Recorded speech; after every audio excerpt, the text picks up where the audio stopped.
Okay, hello everyone. Good morning, good afternoon, good night, wherever you might be joining us from. We're gonna get started in a few minutes, but in the meantime, I have a couple of announcements for all of us. Let me just get myself settled. Yes. So before we begin, we would like to remind everyone that simultaneous interpretation in Spanish and English is available during this session. To activate it, please click on the interpretation icon in the bottom Zoom toolbar and select the language that you like to listen to, English or Spanish. So, hola a todos, buenos días, buenas noches, buenas tardes, de donde sea que se están uniendo a esta sesión. El día de hoy queremos recordarles a todos que la interpretación simultánea inglés-español está totalmente disponible en esta sesión. Entonces, para activar esto, tienen que ir al toolbar abajo de Zoom y tienen que ir al icono de la interpretación y ahí seleccionar el idioma que quieren escuchar, inglés o español. And now for the second announcement, we are so very pleased to invite everyone to Cerrito Forum 2026, which will take place from October 12 to 16, 2026, right here in our beautiful country in Paraguay. This gathering will bring together partners, allies, and leaders from the Poverty Stoplight Global Network to share learnings, strengthen collaboration, and explore strategies to advance our programs, sustainability, innovation, and of course, expansion. The agenda will include sessions, working sessions, exchange spaces, networking opportunities, and field experiences. We will share a detailed agenda later with confirmed participants. During this edition of Cerrito Forum, we will reflect on the concept of flourishing, a concept that I know Pippa cares deeply about. So we will be thinking about flourishing and on how individuals, organizations, and communities can live with purpose, make informed decisions, and actively build the future they aspire to. So we hope to see everyone, including, of course, the wonderful Pippa at Cerrito Forum this year, 2026. And now, without further ado, let me actually, I have a slide that I would like to share. Just a second. There we go.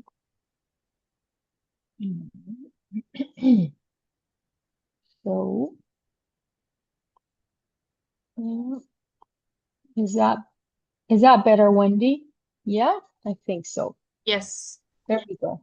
Brilliant. Okay, so um, we we have the wonderful Dr. Pippa Grange here with us, joining the wonderful Global Stoplight Network. I am extremely honored to be doing this with you, Pippa. I've had the pleasure of meeting you the first time when I was hearing you on Brené Brown's podcast. And then I started following you, and from a very simple Instagram message, you were kind enough to actually get back to me because, at the time I was still working through my PhD that was on the very topic of competition. And well, you were thinking about similar things, and I couldn't believe my luck, honest to God. I couldn't believe my luck that there it was, an actual reply from Dr. Pippa Grange. So thank you. A lot has gone down in the meantime, and I just feel so incredibly lucky to be here with you. So welcome to our community, Pippa. If you would like to say hello to everyone, and then we'll get to it. Yeah, well, I'm so pleased to be here with you guys, all of you, and I'm really grateful for the invitation to come and have a chat with you. Julio, you and I have been talking for a few years now, and as you were saying the other day, we tend to speak in poetry and paintings and images and various things rather than management articles, and I always find that so refreshing. And I was at the time when you first contacted me, I was just intrigued by the way that you were seeing and the work that you were doing, and it was my honor really to spend the time talking to you about it. So, and I love the work that you're doing here, and I'm really grateful to be with you all. Thank you so much. And I will do my best to keep my to keep my cool, but I am very emotional. I am a very sensitive person, and I have found a lot of meaning, in your work. Yeah. So We love your sensitivity. yeah, thank you. And so let me try to get us started with this. Um, before your latest book, Life Reclaimed, before it became a manuscript, before the idea even actually landed right in your mind, Mm. before it was a book idea, what question were you actually living? Do you remember what year Mm. it was, where you were? And because obviously I Yeah. know that you've traveled, you've lived in several countries, in several parts of Mm. the world, indeed. And Yeah. yeah. I mean, when I started to think about this book, it was 2020, at the end of 2023. And I was experiencing a big burnout myself because I had been pushing and performing and carrying a lot for a long time, and ignoring myself, like overriding my body a lot, and just managing what was in front of me. And I'd been feeling it coming for a while, and at the same time, my body was telling me I needed to take a pause, I needed to reset. In the back of my mind, there was this question forming of how I might illuminate the patterns that get us to this place for other people as well, because I could see that this just wasn't a me thing, that lots and lots of people were experiencing that feeling of overperforming and burning out and feeling like everything was a bit too heavy right now, and we don't quite know how to stop without falling apart. So I started thinking about it around about then. It took me another year or so, another 18 months to put pen to paper and decide to write the manuscript. But I really wanted to see if I could illuminate for other people some of the patterns that we might look at, to see why we get stuck here and what it is that we can do differently, to find a little bit more strength and a little bit more courage to live truly and Yeah, wholly, as you say, flourishing. flourishing. Yeah. And thank you for your honesty, because I mean, I remember my PhD years were some of the most difficult, in my Mm. life. And I was researching competition, coming from social work into that research, Yeah. Mm. I felt like I had betrayed my whole, you know, Yeah. my whole identity by even Mm. approaching the topic. And it was very hard for me. And obviously there were other things going on that didn't make it easier. But um yeah, thank you for your honesty, for actually saying, hey, I went through this myself, and for just sharing that very human moment, with us. Pippa, you've spent years helping people flourish, right? And you've done it in elite sports, right? You've done it also later in your career when you were with Right to Dream, right? Where questions of, I'm sure human development became central again for you, right? Um, so looking back now at your remarkable career, do you think you've been, perhaps really been asking the same question all along? And if so, what is that question? What was that question? I mean, I think all of my work has been, in different domains and different countries, has been part of like a long conversation, a long conversation with the world, about what it is that we mean when we talk about performance or winning, and who we are while we're doing it.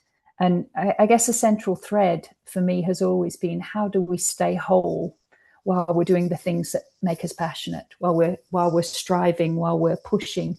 How do we stay whole and true?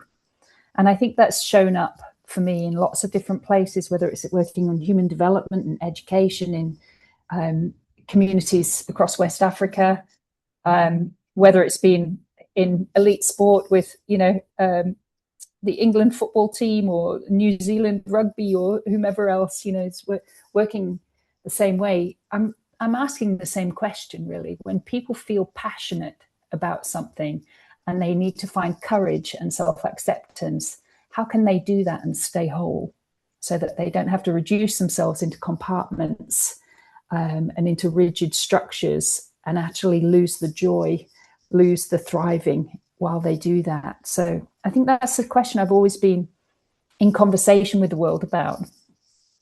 I love it. How do we stay whole? How do we, right? How do we stay whole? And Yeah. this it sometimes seems that this world is literally trying to break everything apart, but yeah, beautiful question. How do we stay whole? Um, and as you were saying a few minutes ago, one of the rituals of our friendship, which is the part that I absolutely love and cherish, is that I mean, you've never sent me your actual work, not one paper, not right, and I've never sent you anything about competition, really, Yeah. nothing. We're always sharing each other, sending each other what poems, paintings, photographs, interviews with artists. Um, and I've really honestly often wondered why, right? And Mhm. why is it, Pippa, that artists sometimes notice things long before researchers and leaders, particularly perhaps, long before researchers, practitioners, or leaders do? What is it about this, the sensibility of the artist? What's your take on this? I think maybe artists in all of their forms see a little bit differently. That's what's so attractive about it.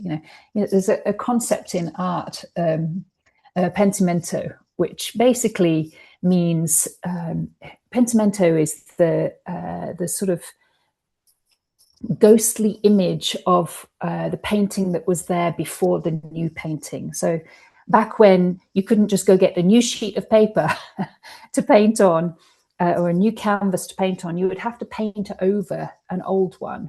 And sometimes the brush strokes that went before are still visible, or like a depth of color is still visible from the painting underneath.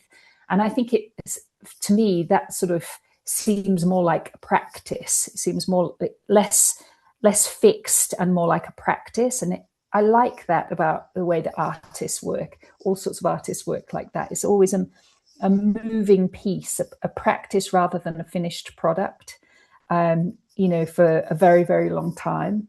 There's something about the way an artist notices the edges or the margins or the places where there's a dull spot, or maybe the places where there's greater luminosity.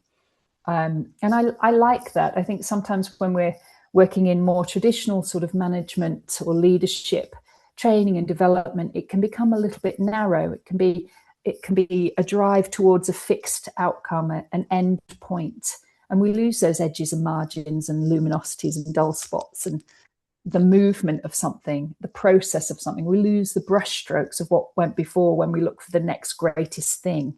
But I think the brush strokes of what went before and all of the extra little details of a photograph or a painting or a piece of poetry that you might read once and then read again a year later and go, wow, I don't remember noticing that before. It's so much of a practice to do that. And so it appeals to me. I find different stimulation in those things than I do in a management journal, as useful as that is. But I find something Yeah, different, broader, yeah. wider, deeper, maybe in art. I love that. I love what you just said, that we use the brushstrokes, right? And the brushstrokes are everything, right? Right, And they're the creative I process.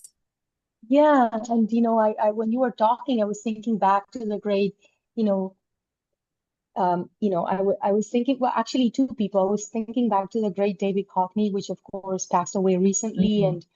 and we'll be missing his art and beautiful colors, right, of his canvases. And I was also thinking of the great Carlo Gainsborough. I'm not sure if you've come across his work, but Mm-hmm. he of course started microhistory as a field, and he was interested in actually researching the lives of not the great kings and emperors, but actually the lives of the histories of those living in the periphery, right? And Mm. what a beautiful legacy. May he rest in peace, Carlo Ginzburg, and of course David Hockney. And Pippa, we've exchanged, I don't know, many dozens of Mary Oliver poems over the years. Rilke, of course, I love Rilke. I Yeah. cannot get enough of him. Rumi, so many others. Emily Dickinson just yesterday. Mm. But I wonder if there is a poem, a painting, or a work of art that quietly accompanied you, while you were writing Life Reclaimed. Yeah. Actually, the book starts with a poem by David White called All the True Vows. I have it here if you'd like me to read a little bit. Oh, I love it. Would I that be love useful? David White. Yeah, his work is just gorgeous. Um, okay, all the true vows. All the true vows are secret vows. The ones we speak out loud are the ones we break. There is only one life you can call your own, and 1,000 others you can call by any name you want. Hold to the truth you make every day with your own body. Don't turn your face away. Hold to your own truth at the center of the image you were born with. Those who do not understand their destiny will never understand the friends they have made, nor the work they have chosen, nor the one life that waits beyond all the others. By the lake, in the wood, in the shadows, you can whisper that truth to the quiet reflection you see in the water. Whatever you hear from the water, remember, it wants you to carry the sound of its truth on your lips. Remember, in this place, no one can hear you, and out of the silence, you can make a promise it will kill you to break. That way you'll find what is real and what is not. I know what I am saying. Time almost forsook me, and I looked again. Seeing my reflection, I broke a promise and spoke for the first time after all these years in my own voice, before it was too late to turn my face again. So for me, that was all about reclaiming. And that's the poem that kind of held me while I was writing. Beautiful. I love David White. I have his Essentials book and I often read it in the morning. Yeah. I've had the pleasure of um, being in his presence twice when I was living in the UK, and um, he was friends with the great John O'Donoghue, right? And oh my God, and I know that you like his work, and Yeah. I cannot get enough of his work. And I just find so much poetry, so much beauty in poetry. I think it's just so potent, because Mm-hmm. it can be so short, yet um, it never fails to deliver for me, and Yeah. I think thank you. I think I was just going to add, Julia, that I think there's something about poetry, the same way as maybe art, that when you're grappling with something and you're looking for an answer, sometimes we strive so hard to get something right, to find that one thing, that one answer. And something like poetry can just open up 10 other doors that we hadn't thought about. Just a moment, a spark of inspiration when you're struggling with something that can just take you into a different space. And that's why it's so valuable. It's not beautiful for just for its own sake. It's genuinely able to open different doors to your thinking and to your imagining, your visioning of what else could happen.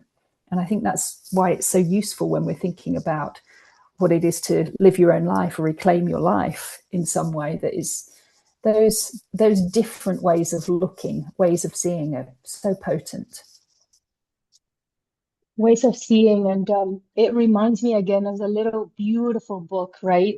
John Berger, the great John Berger, and his, of course, um, um, series that he had on the BBC, I think it was, and I actually read that book as part of my as part of the research for my PhD, and got many ideas, out of ways of seeing. And um, I, yeah, I like you. I find a lot of I think I find a lot of strength in poetry. Actually, it's definitely some sort of oxygen for me.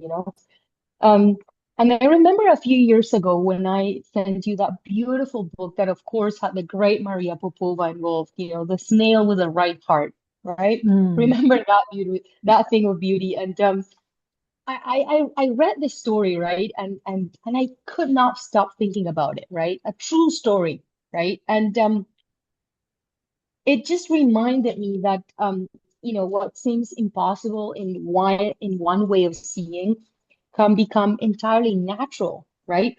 Once we change the way we are looking at it, once we change the frame. So I wonder if, has your work become more about helping people change how they see rather than changing who they are? How do you Yeah, see this? I totally 100% agree that that's the work. My start point is that people aren't broken. They're not even lost. They might be subsumed under too much weight, or overtired, or feeling frayed at the edges. But people have got the resources that they need, and they are essentially whole already. So I don't believe in making new people out of existing people. I think it's always about, there's a concept in Ghanaian called Sankofa, and it's about going back to retrieve what's been forgotten, or remembering, and I really like that idea. I think sometimes when we're flat and we're struggling, it's about how do we clear things out of the way so that we can remember who we are and what resources we already have, rather than thinking that we've got something to fix or add. And we're not, Mm-hmm. human beings are not the self-improvement project. Mm-hmm. It's about coming back to wholeness and coming home to yourself as much as you possibly can. So changing the way that you see is very, very helpful in achieving that, especially the Changing the narrow. way, Yeah. changing the way we see. Mm. I was just going to say, especially the narrative, once you take a look at the narratives that we live by, and sometimes you realize that you're absolutely traveling according to someone else's map and not your own. And you didn't even notice that you'd switched to this other map from your own vision. But life is busy, and we move fast, and we become very sure about the direction that we're moving in. And that's, that sometimes isn't even our map. So coming back and remembering that, taking the time to come back and remember what was it what's here? What is it that I actually wanted or want now? Exactly. And how has Yeah, that changed? And where's my next step rather than where's my next mountain? I love that, Pippa, because yeah, life is busy, like you said, and sometimes we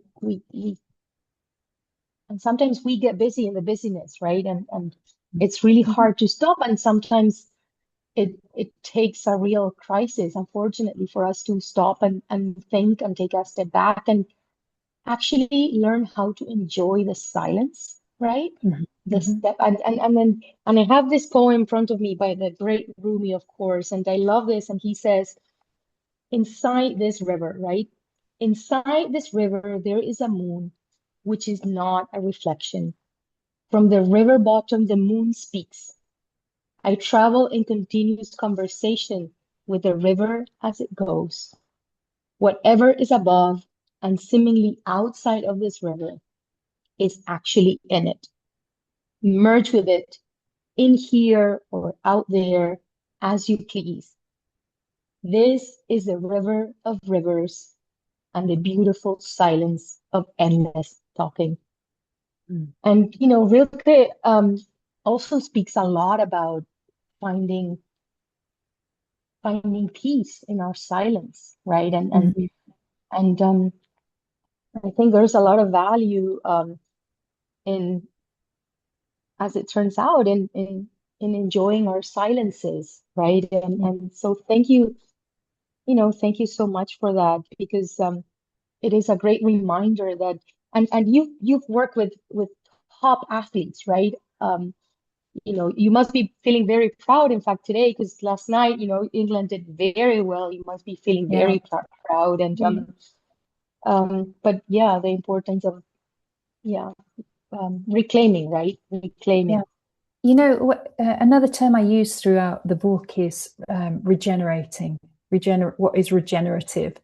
And one thing that I've come to see in the last years is that sometimes I think we assume that to flourish and to thrive, we have to do the opposite of fast, and that's slow, or the opposite of go, and that's stop. And actually, what we need is the ability to move between the two. I take most of my lessons from nature, from ecology. And ecology always has rhythm and season and change, so it's not always it's not one thing or the other, it's movement between.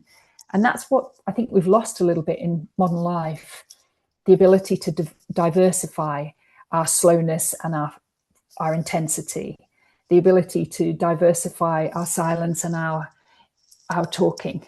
It's sort of on or off, and actually we need more rhythm between, and the ability to sort of switch and move. That's where we're stuck and maybe a bit stale, and that's, I think, where we sort of find ourselves revving too hard, and just trying to do more of it, and then craving that space, the holiday or the weekend, and we wait for that moment where we can stop, pause, be slow, instead of working out how to regenerate within the day, within the work. You don't have to leave your life. You don't have to leave the challenge that you're facing. You don't have to do it entirely differently, but you might have to change your methods a little bit so that you can regenerate within what you have, rather than hang on by your fingernails and wait till it's over and you can breathe again. I love it. Regenerating, and it makes me think of, there's a lot of movement right now in the world about rewilding, right? And I mean, Scotland, who is a place very close to my heart. Um, yeah, there's a lot of rewilding going on, and thank you for that. Regenerating, and I think there's a message in there for all of us.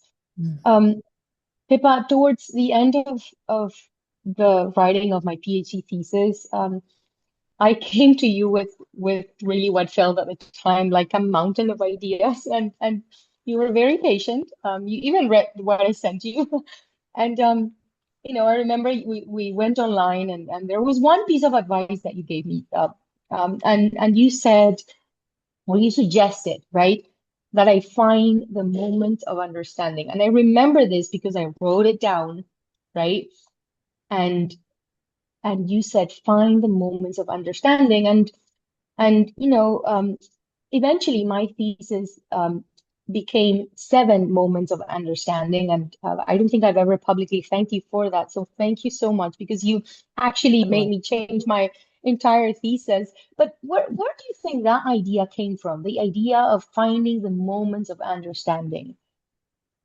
I have come to believe that certainty is overrated. Love it. Certainty is sometimes almost confining. When we want to sort of drive so hard to know something for sure before we act, or before we can feel confident. And I think it's a little bit narrowing. Whereas when we come to understand something, you can move again. It's like, that was that bit. Okay, I get that. I understand that. It's not that it's a certainty or a permanent carved in stone thing. It's just an understanding. And when you can present those, you can move again. And I think that that's really, really important, that we can let go a little bit of the idea of certainty and come to the idea of understanding, and assume that it's going to be impermanent, because at some point we'll understand something else as well. So that I think is what informs that idea for me. I love it. I love it. Impermanence informs, your work and your ideas. Um, one of the moments of understanding in my own research on competition came from deeply questioning and deeply fighting, in fact, with the meaning of competition itself. Mm. My field, strategic management, has largely inherited this view of competition that is really about outperforming others, outperforming other companies, outperforming my competitors in the market. It's something that is really closer to an eye for an eye, right? Mm-hmm. And but as I actually, you know, because I am fascinated with language and I've always been since I was a little girl, and I actually went back to the dictionary, right? And many dictionaries, right? And then I went to etymology dictionaries, right? And as it actually turns out that, when I traced the history of the verb to compete in English and in German and in French and in Italian and in Spanish, of course, my own mother tongue, um, it had changed, it had shifted, of course, right? Um, so this has made me wonder, and there it was in black and white for me, the actual original meaning, right? That have then changed so dramatically, right? So it really made me wonder whether we've also inherited assumptions about performance, and of course, this is your area of work. Whether we've inherited assumptions about performance um, today that you think that we have perhaps, as a humanity, as a human people, we might have misunderstood. Yeah. I think that we have collapsed the idea of performance to be something closer to results. That we only performed if we got the results, and we won on the scoreboard in some way. It's an outcome-driven idea, whereas actually performance is a practice. Performance is the everyday practice of doing the things that puts you in the place where you might get a successful outcome. You might get a result that you were striving for. But there are so many factors that go into that result that you're not in control of. The thing that you are in control of is the practice of performing. So I think it's been collapsed a little bit to think that performance or good performance was only when there was a winning result. Whereas actually, for me, it's much more about what you're doing today. That the practice of acting in favor of life, acting in favor of the result that you would like to see, and Yeah. that's performance rather than just waiting for it to be shown on a scoreboard of some kind. I love it. And I think this country feels very much like that because our Warriors, our football team came back this Mhm. morning, only a few hours ago, and we are very happy, we are very proud. Yeah. They've performed, and Cape Verde, oh my God, Cape Verde, Yeah, that right? I was mean, they amazing. had performed, it was amazing. And um, and for years, you've spent a lot of time helping people perform, right? Without that meaning that they had to become imprisoned by performance, right? Mhm. So the question then, Pipa, is how do we know when performance has become an expression of who we are rather than a substitute for who we are? Mhm. So how do we know when performance has become an expression of who we are rather than a substitute for who we are? Mhm. It's something that's felt, right? So when you are performing yourself, performing a role, performing the role that you're in, but it feels artificial, it feels strained. You have to kind of bend yourself out of shape to hold that role. You feel that you can't quite be fully authentic in that role. You feel that maybe it would be disadvantageous to you to show who you are in that role. That is where we are just expressing a part of ourselves there's a lot of armor on it. There's a lot of artificiality, and we daren't quite be vulnerable enough to perform fully. When we're performing kind of in flow and when we're feeling like we can really stand at our full height and give all of ourselves, we're willing to be honest about who we are, what we care about, what we're going for, and willing to take the risks that go with that, willing to find the courage, the vulnerability, and perhaps most importantly, the acceptance that lets us do that. So I think, the difference between the two things, Julia, is whether or not you can feel truly authentic and not bent out of shape in what you're doing. So many times people deliver the role that they're in. They do well on the scoreboard. They are considered good at what they do, but inside they're feeling really compromised with how they're doing it, what it's taking from them, how much it's extracting from them. And I think that's the difference between the two. Thank you. I love what you said. It's something that we feel, right? And of course we feel it, right? Because we know it, right? And because we're feeling it. So thank you for that. And one of the many, many, many reasons, right, that I was so excited to have you, to have this conversation with you during our Poverty Stoplight Innovation Week is that, although our worlds look perhaps a bit different, I think we're actually asking very similar questions, or even remarkably similar questions, right? And the Poverty Stoplight, we work with families in more than 63 countries who are in a way reclaiming authorship, in their own lives or over their own lives. And your work asks a very similar question, right? So, Pippa, how does someone begin to reclaim a life? Where does it start? Inside.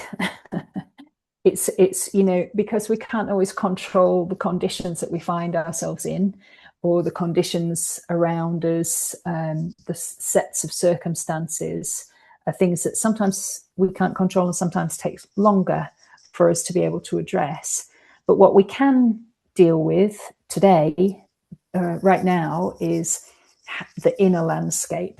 And that's the bit that I think allows us to come home to ourselves. So that's about the story you're telling about your own worth. That's about how much you think that the way that you feel deserves a seat at the table. If you're exhausted, if you are depleted, if you are unhappy, if you are afraid, where do those things go? Where do those things have a place to go? And how can you allow them to be expressed in yourself so that you're not hiding and covering? Because, it's impossible to reclaim and author your own life if you are only looking outside of yourself. It needs some serious self-compassion and some work on even the basics. Are you allowing yourself enough sleep, or do you drive yourself harder? Do you remember to nourish your own soul as well as care for everybody else? Do you take the time to recognize the weight of what you're carrying? Even if you can't always do something about it right there and then, can you recognize it so that you can stay honest with yourself? And most importantly, can you keep an open heart and regenerate the energy and the love in your heart, which always comes through relationships, the quality and character of relationships that we have. So even when we can't actually change the circumstances that we find ourselves in, we can always do those things. And those things are where we come home to ourselves, and we can start sort of, we can pick up the pen again for authoring our own life. Otherwise it can feel too isolating. It can feel too weighty, and then we start overperforming and burn out. And I don't mean to diminish in any way the sets of circumstances that people face in the work, but there is a reality that, when we hear sort of first put your own gas mask on before you help somebody else, it's kind of the same principle that, like, if we don't care for ourselves, if we can't find that way to come home to ourselves and be honest and invest in nourishing ourselves in the ways that are available to us, we've got no chance of truly being the author of our lives. Otherwise, we're the activist in our own life rather than the author. I love it. So we need to look inside. That was very beautiful, so simple and so true, right? And you Mm. know, at the Poverty Stoplight, we often say that every indicator, you know, because this is a self-assessment that typically has around 50 multidimensional poverty indicators, right? So we often Mm. say that every indicator begins with a conversation, right? That we're having with the families, that the families are having with themselves.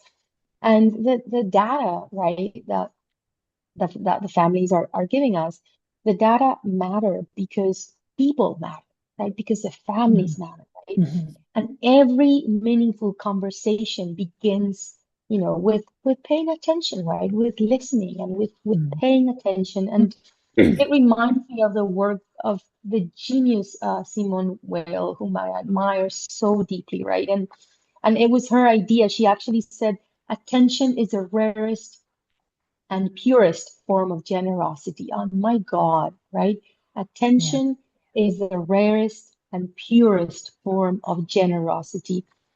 Do you think that attention has become underrated in leadership, in development, in life? I mean, what's your take on this? I don't, I, I'm not sure I would use the word underrated, but I think it's become really contested. You know, it's really hard to fight for attention now. There's an attention economy. Life is fast. The space gets less and less. Finding spaciousness and holding attention is increasingly difficult. So, you know, I have no criticism or judgment for all of us who can't seem to find that attention for ourselves. But you know what Mhm. I would like to say is that that's not just you. That's everybody's experiencing that, right? Mhm. And again, it's what can you do to give yourself moments of spaciousness? Just even Mhm. moments, you know. Sometimes I think we feel like it has to be grand. It has to be days. It has to be fully stopping, and that's not always possible. But spaciousness can be 2 minutes. You know, we all have 2 minutes to care for ourselves. And the work that you guys are doing, all of your audience are doing, is very emotionally demanding work, right? Mhm. And spaciousness is everything. To just be able to, whew, what's here? What am I carrying? What's on my chest? You know, of course you can't keep your attention when you're carrying so much weight and everything is incoming and there is so much to do. So, but you have to be intentional about that. You have to make that a practice to pause and allow yourself a moment's space because you are the instrument of the work. The state that Mhm. you are in, the state that your nervous system is in, will be the driver of what kind of conversation, that first conversation with a family, it will determine the quality and character of that conversation. And it will also let you regenerate and sustain yourself, which rather than start to burn out. So, you know, that even if it's 2 minutes, even if it is stepping away from your desk to eat your lunch, you know, even if it is standing up out of your chair and stretching your body 30 seconds, you know, it's not just a question of deserving it, it's a question of recognizing that that is what allows you the spaciousness to regenerate. And that is everything when you want to keep some attention, when you want to keep some um, ability to focus in the right way, because the world has sped up in every direction. It's not just something happening in your own head or in your own life or your own set of circumstances. This is all of us, and we have to really be intentional about it. I love it. Yeah, focus in the right way and making space, right? Making space to Mm. remain whole through the work that we do, because I tell you, this work that we do is it's a roller coaster of emotions. Mm, You I know, bet. we see the very worst of humanity, but we also see every Mm-hmm. day the very Mm-hmm. best Yeah. of what we're So capable of. that's why I say your attention to your own nervous systems is everything. There's a passage in the book, and there's a section on spaciousness, and there's a passage in the book where I'm quoting Milne from a passage where Christopher Robin is pulling Piglet down the stairs from Winnie the Pooh. And, Winnie the Pooh, yeah. Yeah, and Piglet is saying, I'm sure that, and every step he's banging his head on the stairs, and he says, I'm sure there would be a better way to come downstairs if only I could stop banging my head for a moment to work it out. And that's what we do when we get so busy. We feel like I can't stop now because it generates more and more and more. We get faster and faster. But that ability to just take 1 minute, just 1 minute even, to care for yourself, to take a breath, to connect back with life and with the people around you. It's everything. It doesn't have to be a whole day. It's I call them psychological fire breaks. It's just like a little fire break in your day to stop the timber building up so high that you might burn out. Since you're offering us so kind and gentle advice, Rilke, of course, famously encouraged all of us to live the questions, right? And, development practitioners in this field, we often feel pressure, right? To have answers, to give results, to make it happen already, right? To show that impact. It's the same thing with researchers, right? Either you publish or you perish. It's all about result, right? Yeah. And when do we need them by? We need them by yesterday, right? And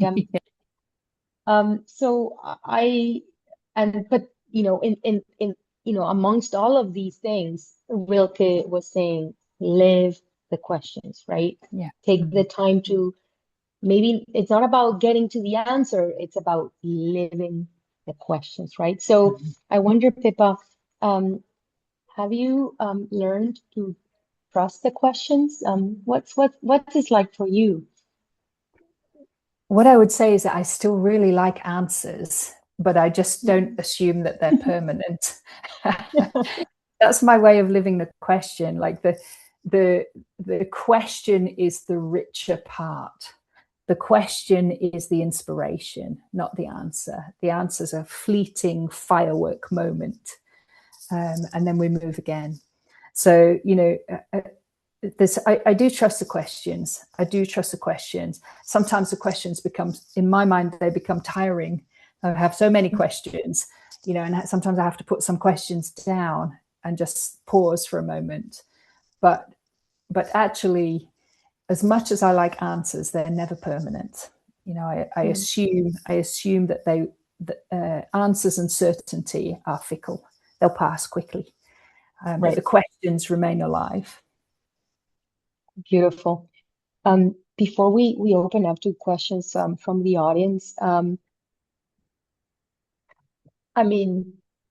if everyone watching today woke up tomorrow morning, right, and we all believed one simple thing, right, which is my life is still mine, right? My life is still mine.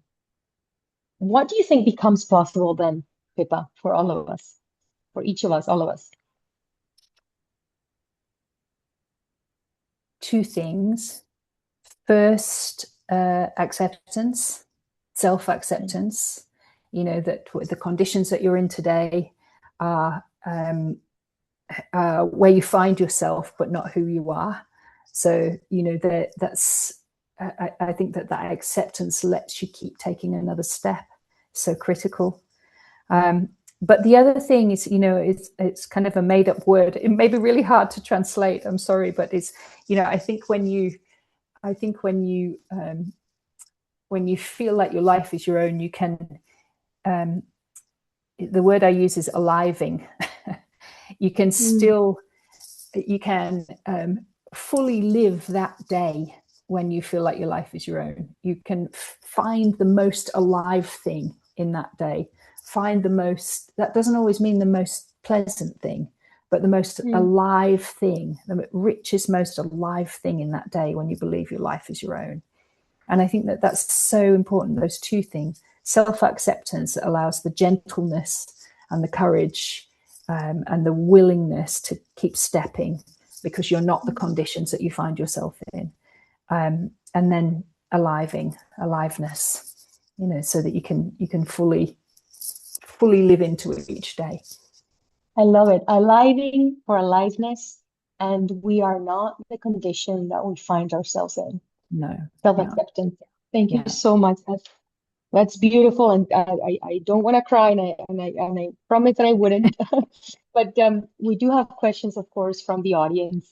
My wonderful colleague Michelle, who's here, she is the one that, thank God, brings all of these conversations into our team, and is always fighting for us to have more moments of or seconds, right, Michelle, of stepping back. And she has a great question, beautiful question. She's saying, how do we remember, right? How do we remember who we actually are?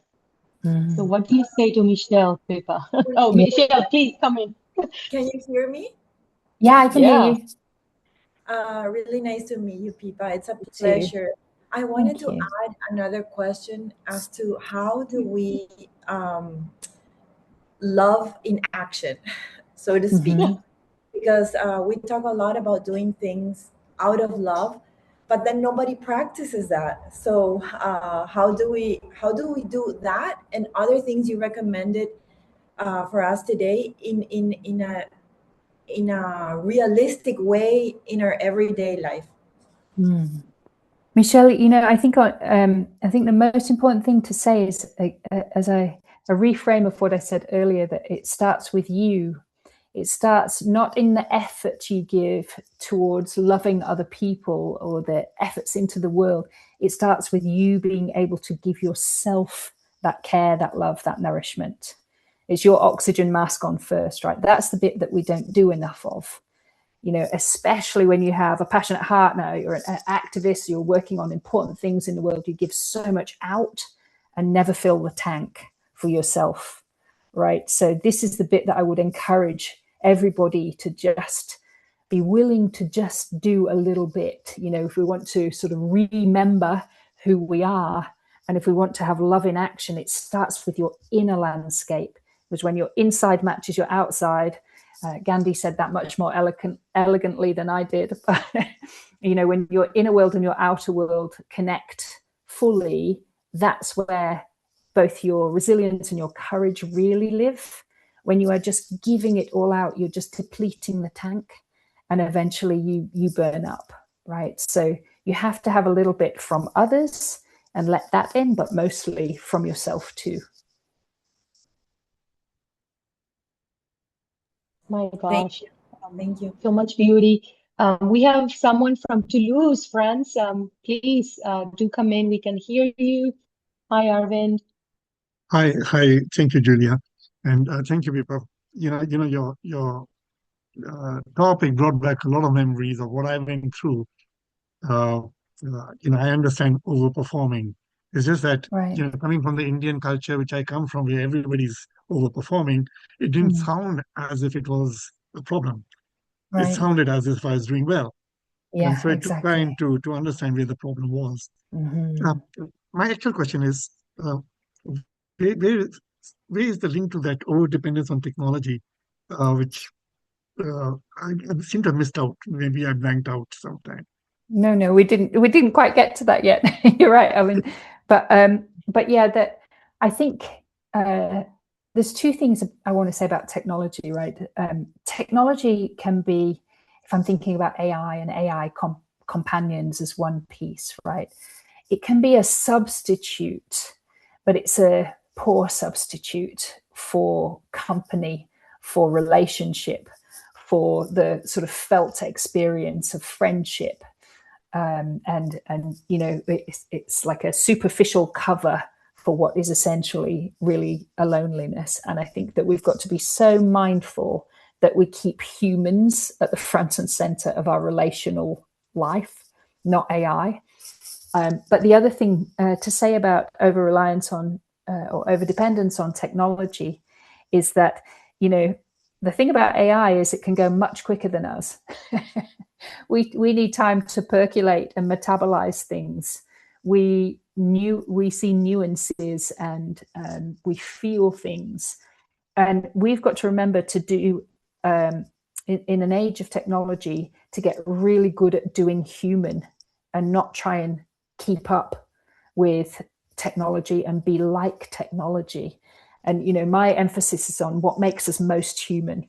What are the things, the behaviors, the practices, the beliefs, and the ways of being and seeing that help us be most like humans, because that's the bit that we need to do well. I hope that answers some of your question. Beautiful. Thank you. Do we have more questions? I know I have a ton of questions. And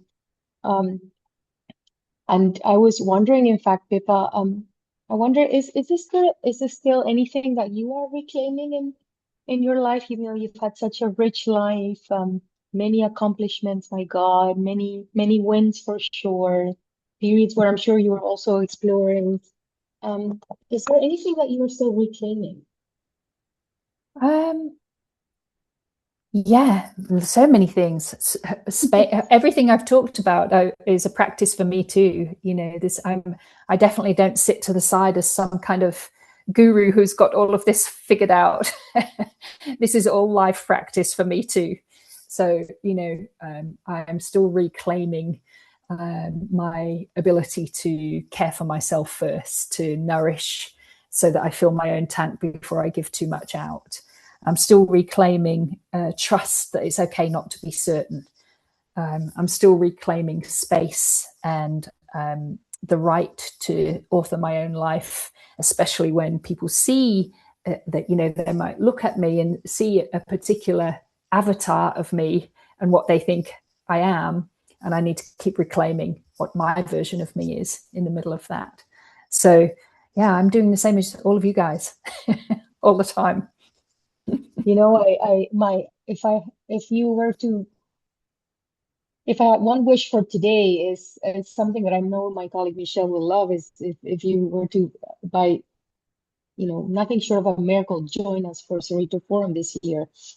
I think we should do that yoga retreat we you know, we've been talking about for years, right? We were gonna do it in your, you know, in your home and in the Peak District, but of course, I mean, we promise you we have a very beautiful and green